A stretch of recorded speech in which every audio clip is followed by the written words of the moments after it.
नमस्कार, माझे नाव भक्ती पांडुरंग जगताप. मी इयत्ता 7वी शिकत आहे. माझा हजीर क्रमांक 14 असून मी वाचलेल्या पुस्तकाचे नाव सागरी मित्र हे आहे.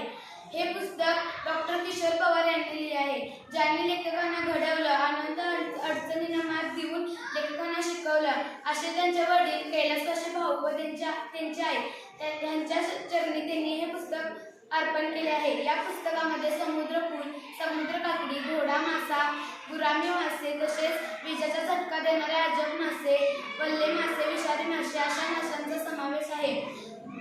समुद्रफूल या फुलाची शरीर रचना, त्याची दुसरा प्रकार म्हणजे द्विलिंगी प्रकार, तसेच समुद्र काकडी याची शरीर रचना, तसेच घोडा मासा त्याची अंड्याची पिशवी, त्याची शरीर रचना, अशी सर्व माशांची शरीर रचना, त्याचे वेगवेगळे प्रकार, त्यांची संरक्षण पद्धत